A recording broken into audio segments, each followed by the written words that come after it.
E hoje nós vamos começar um quadro no canal que se chama Barracos da Confeitaria. O que seriam esses barracos da confeitaria? Toda vez que eu entrar com esse quadro, eu vou trazer um caso de um problema entre o cliente e uma boleira, um boleiro, um confeiteiro, uma confeiteira, explicando o que aconteceu e como nós poderíamos evitar esse problema. Ou, uma vez que esse problema aconteceu, como nós poderíamos dar uma saída de modo que não se tornasse justamente isso, uma discussão, um barraco, alguma coisa desagradável. Então, o quadro basicamente é esse. Porque qual é a minha preocupação? A gente vem trocando receitas e construindo um público, mas eu vejo que boa parte dessas pessoas que estão aqui já trabalham, muitos informalmente, outros já trabalham profissionalmente na área. E muitos trabalham em casa, trabalham como microempresários.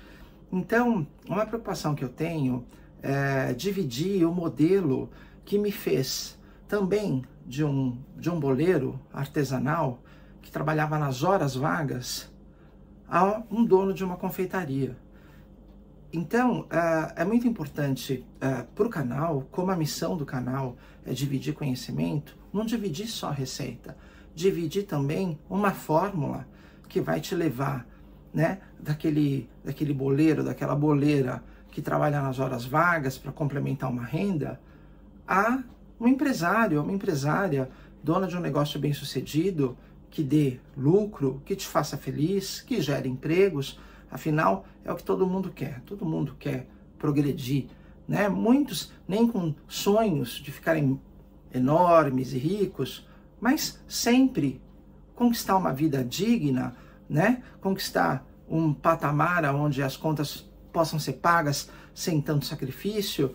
Poxa vida, isso é algo que precisa ser simples de alcançar. Isso não pode ser vendido como um segredo ou como uma dificuldade ou criar muita dificuldade para vender essa facilidade. Isso tem que ser dividido. Então, eu espero também com esse quadro que vocês dividam comigo as suas experiências. Então, eu gostaria muito nos comentários, quem tiver um caso para contar, escreve: eu tenho um caso para contar. E deixa o e-mail, nós vamos entrar em contato, autorizando que eu conte essa história, e se você quiser eu posso contar também com o seu nome, ou senão a gente não abre a identidade. Nesse caso eu não vou, nesse primeiro caso eu não vou abrir identidade, porque é um caso que eu escutei, que eu li, né, na internet. Na verdade eu escutei, porque eu vi esse caso num vídeo, e ele tá meio viral. Inclusive, se alguém assistiu, comenta aqui que já assistiu. Mas eu teria que entrar em contato com a boleira em questão e pedir autorização. Então eu não vou fazer isso. Eu só vou contar o caso sem abrir nomes, para agilizar esse processo, porque eu sei que você que está me assistindo e acompanhando o canal já tem um tempo, com certeza você também tem experiências, e a gente precisa trocar essas experiências para que juntos a gente comece a construir uma comunidade de confeiteiras, confeiteiros, boleiras, boleiros, para que a gente possa começar a fazer trocas de experiência, trocas de receita, troca de energia, para que essa comunidade comece a crescer e a se tornar forte e ajudar cada vez mais pessoas. Esse vídeo vai ser um divisor de águas, porque nós estamos preparando outras ferramentas para começar a compartilhar com vocês como ganhar dinheiro na confeitaria, como você se proteger de modo que você consiga trabalhar bem, consiga aumentar a sua possibilidade, mesmo sozinho, de contrair pedidos, como você pode ganhar dinheiro de uma forma segura. Existe um manual, existe um caminho que alguém já percorreu, no caso, né? Eu vou falar sobre o meu caminho, que eu já percorri e já vi o que deu certo, o que deu errado. Então, eu vou compartilhar as duas coisas com vocês nos próximos quadros. Quando a gente começar a falar de business, quando a gente começar a falar de negócios, eu vou compartilhar tanto as coisas que não deram certo, que é para falar, olha, não tente esse caminho, não vai dar por aí, como especialmente as coisas que deram certo, ou seja, aposte nesse caminho, siga em frente, tenha paciência que as coisas vão virar, as coisas vão dar certo. Então, né, vamos parar de blá blá blá e vamos começar a contar o tal do caso. Eu sou Marcos Ocolaro, da London Amazing Cakes, uma confeitaria de Londres, especializada em bolo de festa europeu.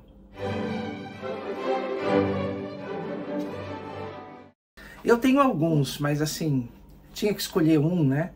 Todos me chocaram um pouco, mas eu escolhi esse, que inclusive foi o último que eu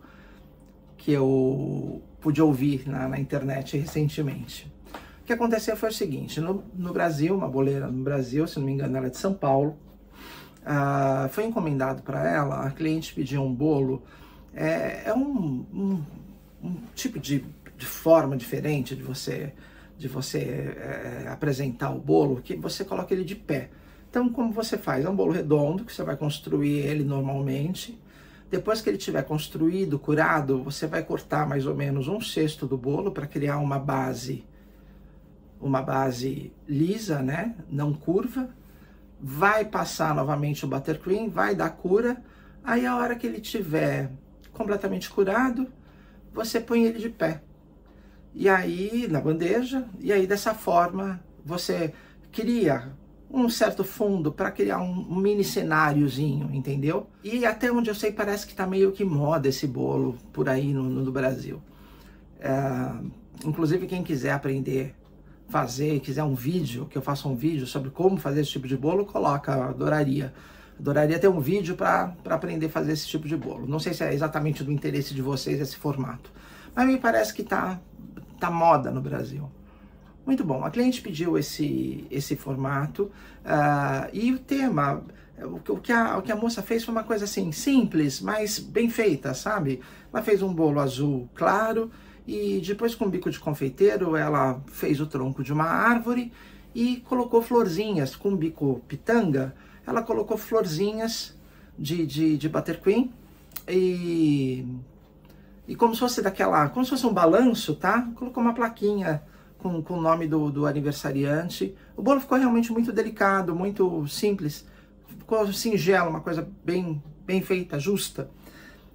Quando a cliente foi pegar esse bolo, a cliente gostou, falou, nossa, o bolo ficou realmente bonito, era o que eu esperava e tudo mais. Ela conta que ela cobrou 400 reais, era um bolo de 20 fatias, e a cliente gostou do bolo, ia fazer o pagamento e falou para ela, mas eu quero a parte que você cortou. Eu só vou pagar quando você me der a parte que você cortou. Aí a menina, na hora, né, a boleira ficou um pouco incrédula, né? Meio que não acreditando no que ela estava escutando, e ela falou assim, como assim, que parte que eu cortei? Assim, não, você não cortou uma parte aqui? Como eu te falei, você vai cortar mais ou menos 1/6 do bolo. É pouco, realmente é muito pouco, entendeu? Não dá 2 fatias. Então eu quero, porque eu tô pagando. Aí a moça argumentou assim, não, aqui tem as 20 fatias, as 20 porções da qual você pediu, né? Você brifou para que eu fizesse o seu bolo. Ela, não, mas eu tô pagando tudo, eu quero levar. E, pelo que eu entendi, a moça argumentou com ela, falou assim, não, eu guardei, eu vou vender a fatia separado. Ela se embaraçou, mas pelo que eu entendi, assim, de sensibilidade, de feeling, ela cortou aquilo e comeu, deu para um filho, ela já não tinha mais aquilo. E aí começou um bate-boca, né? Segundo ela, começou um barraco mesmo. A mulher se identificou como advogada, disse, imagina vocês, diz que tinha amigos na polícia. É uma loucura, como você vai ameaçar um boleiro, uma boleira, que é povo mais ingênuo, mais inofensivo, eu acho que é a palavra, que é um boleiro, uma boleira, né? Pessoa que faz uma coisa para celebração, só tem coisa boa no coração dessa pessoa. A mulher, a cliente ameaçou colocar a polícia no lombo da confeiteira e a moça ficou, né, toda melindrada, enfim. Eu sei que bateram boca e no final, segundo ela dá a parte que ela cortou, mas ela fica indignada com isso. Eu tenho para mim que só gerou esse bate-boca porque ela já não tinha mais essa parte. Mas quem, por um acaso, assistiu essa história na internet, eu estou contando exatamente como a moça fez a narrativa dela. Ela diz que então, depois ela se deu por vencida e colocou, imaginam vocês, colocou num saquinho a parte que cortaram. Não tem essa história de saquinho, é como uma coisa sem nenhuma noção, né? Então, eu fiquei, juro, eu escutando aquilo, eu comecei a dar risada, mas de nervoso, mas solidário à boleira, porque só do fato da mulher ter dado essa carteirada, ter dito que era advogada, que conhecia gente da polícia, né? A polícia é para pegar bandido, né? Não é para pegar boleira, né? Eu fiquei, assim, muito chateado com o que aconteceu, fiquei rindo de nervoso daquela situação. Aí, tudo bem. E no final ela conta que a mulher então pagou, depois, né? Ela se sentiu humilhada, se sentiu pressionada, né? Mas chantageada praticamente, né? Pelo suposto poder do cliente, né? Que era uma advogada e tal. E ela liberou e recebeu dinheiro, mas compartilhou isso na internet, pediu opinião, o que vocês acham? Né, eu fiz certo, eu não fiz. E assim, pasme, eu comecei a ler os comentários, que é um vício, né, ler comentário. Eu comecei a ler os comentários, é melhor que fazer o comentário, né? Eu deixei um comentário de apoio para a boleira. E algumas boleiras falando, não, você está errada, aquele pedaço que você cortou é do cliente.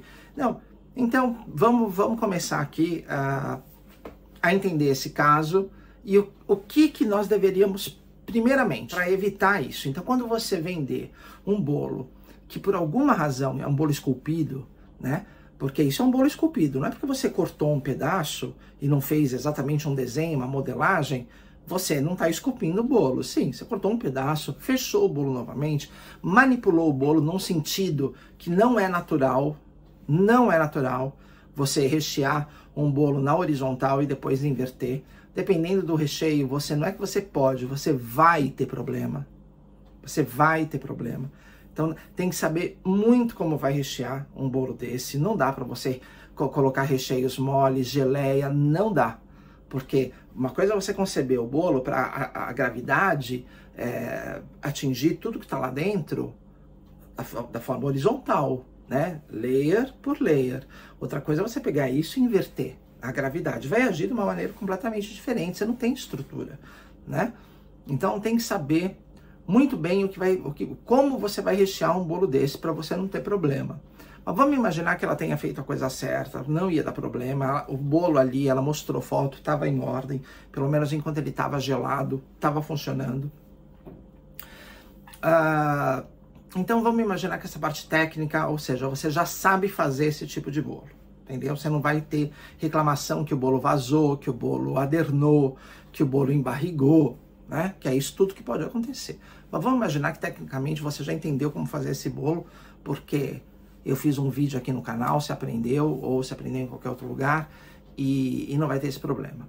Quando você esculpe um bolo, que é o caso, tudo que você perdeu para dar o shape do bolo, tudo que você precisou cortar, cavar, entendeu? Tudo isso não é nem teu nem do cliente. Tudo isso é resultado do trabalho, né? Para você chegar num formato, você precisou se desfazer de algumas partes, em muitos casos. Então, é óbvio que o cliente tá levando o bolo pronto, né? Você imagina, a mesma coisa que numa construção de uma casa, você gera entulho, né? O entulho você joga onde? Na caçamba, né? E a coleta de lixo vai levar para o lugar apropriado. Você pode até, na obra, fazer alguma coisa com alguns tipos de entulho, por exemplo, né? Entulho de alvenaria, você pode britar, aquilo vira, né? Depois de britado, vira uma brita, que você pode fazer enchimento e tal, mas na maior parte dos casos você não faz isso, né? E não dá para você fazer isso com bolo. Tipo, a parte que sobrar você faz pop cake. Não, gente, não é por aí. Especialmente um bolo que tem que ser feito para depois ser cortado. Então você já misturou ali massa hidratada com recheio, com geleia, sabe lá Deus com que estava aquele bolo. Então, quando você vende um bolo esculpido para o cliente, você, na sua nota fiscal, ou se você não tiver uma nota fiscal, no seu recibo, que tem que ser feito de uma maneira específica, de modo que quase funcione como um contrato entre as partes. Quem quiser ajuda em relação a isso, coloca nos comentários, eu quero ajuda, que a gente manda o modelo pronto. Você tem que colocar a perda de matéria-prima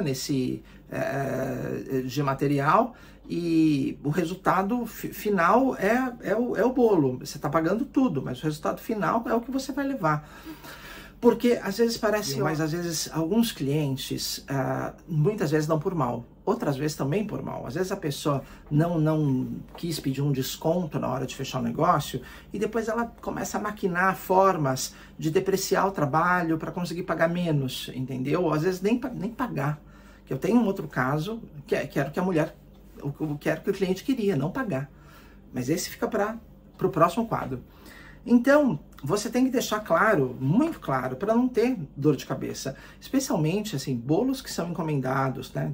Todo bolo que é feito por encomenda, todo bolo que sai, que foge do padrão do que você faz, é muito importante que antes de você começar esse bolo, você tenha uma validação do que foi fechado verbalmente, que é uma validação, é um de acordo por e-mail, né? A pessoa não precisa assinar, ela só precisa responder de acordo. Então você tem um de acordo por e-mail, tá tudo descrito ali. Quem consegue fazer um croquis, um desenho, tanto melhor. Quem consegue exemplificar por uma foto, melhor ainda, porque na hora da entrega você não vai ter trabalho. A minha opinião, enquanto modelo de negócio, quando você vai fazer um bolo por encomenda, você tem que receber o bolo 100% antes. Não precisa ser 100% no ato da contratação. A pessoa pode pagar 50% ou 60% no ato da contratação, mas o restante ela tem que pagar 2 dias antes da entrega. Não tem isso de pagar na entrega. Não pode acontecer isso. Porque se a pessoa não confia que você vai entregar, então ela vai fazer com outra pessoa. Porque pode ser realmente o caso de uma pessoa desconfiada, como pode ser o caso de uma pessoa que vai te dar problema. Então, entre você ter um problema e não fazer, eu prefiro não fazer. Porque cliente sempre vai ter, gente.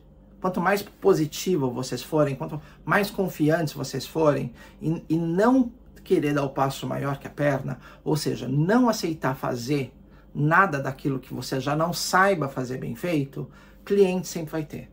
Então, se você percebeu que é um cliente problemático, que está com medo que você suma com dinheiro, que não está confiando que você vai entregar um bom trabalho, então desiste. Fala assim, olha, eu não posso atender, tô com a agenda lotada, infelizmente, eu adoraria te atender, mas não posso.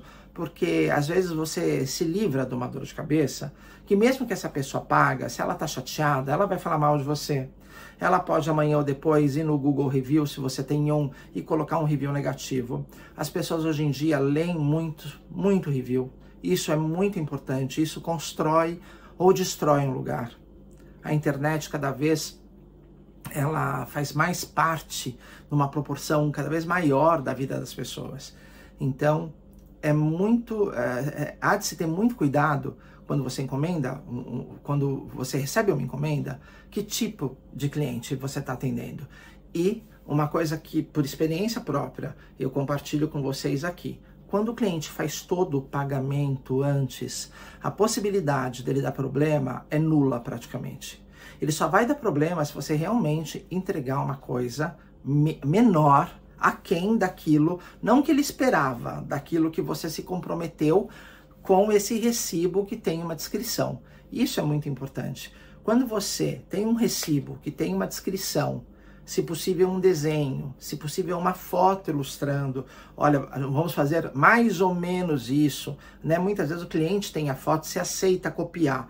É um erro, você fala assim, olha, copiar eu não vou, mas eu vou fazer o possível para ficar muito parecido, ou vou usar isso como um ponto de partida, ou isso vai ser uma inspiração, mas tudo isso tem que estar por escrito e esse cliente tem que ter dado um de acordo, porque dessa maneira não vai ter problema para o cliente, não vai ter problema para você, nem na entrega e nem no pós-entrega, depois você enfrentar uma reclamação. Porque mesmo que a pessoa depois chegue à conclusão que ela não gostou, vamos colocar assim, ela fala assim, não, o e-mail veio, eu dei um de acordo, realmente está mais ou menos aquilo que que combinamos. Eu não gostei, é um problema meu, porque agora se eu reclamar, ela responde, ela, ele, enfim, a empresa, responde e ainda coloca a foto do e-mail. Fala assim, ó, você comprou e consentiu, você deu um de acordo. O que você levou está exatamente aquilo que está na descrição da tua nota, né? Da tua ordem de encomenda. Aí você... E a pessoa, antes de escrever uma reclamação, ela pensa em tudo isso. Porque você só escreve uma reclamação quando essa reclamação, de fato, tem sentido. Quando é merecido. Porque se você fizer isso... simplesmente para prejudicar a pessoa também vai responder, vai ficar na conversa, então vai ficar feio para você, sem contar que isso pode dar um problema jurídico. Então, a pessoa só vai reclamar quando ela realmente está certa, ou ela não entendeu, ou do que ela comprou não foi aquilo que você entregou. Ou, nesse caso, ela queria os recortes do bolo. É uma loucura isso. Então, eu compartilhei esse caso com vocês, que de engraçado não tem nada, né? Seria, como se diz, seria cômico se não fosse trágico, né? De engraçado não tem nada. A gente acaba dando risada pela falta de noção dessa pessoa que pediu os recortes do bolo, né? E no final a boleira conta que entregou tudo, mas a gente sente que ela não tinha esse pedaço, eu não sei o que ela fez. Mas ela quis se aliviar ali com o público para saber, né, até onde ela estava certa, até onde ela estava errada, e o apoio que ela teve foi 99,9%. Todo mundo deu razão para ela, porque tá claro, né? A gente tem uma bússola interna, né? A gente sabe mais ou menos o que é certo, o que é errado, né? Mais ou menos não, a gente sabe com exatidão na maior parte dos casos. Inclusive o aproveitador, ele também sabe que ele está aproveitando, né? Então, mas infelizmente, né, há pessoas que tem aquele ditado, a ocasião faz o ladrão. A ocasião não faz o ladrão, a ocasião revela o ladrão, entendeu? Então tem pessoas que aproveitam de uma ocasião e aí elas usam aquilo para colocar de fato para fora o que elas são, entendeu? Que foi o que aconteceu aí nesse caso. Coloca aqui o que você achou, o que você faria, se você já passou por uma experiência dessa, se você tem história para contar e quer que a gente transforme isso num vídeo. Eu vou adorar contar a sua história. A gente pode abrir identidade ou não, fica a seu critério. E eu espero vocês para o próximo vídeo e agradeço todas as interações, as perguntas. Agradeço o canal tá crescendo e crescendo através do prestígio de vocês.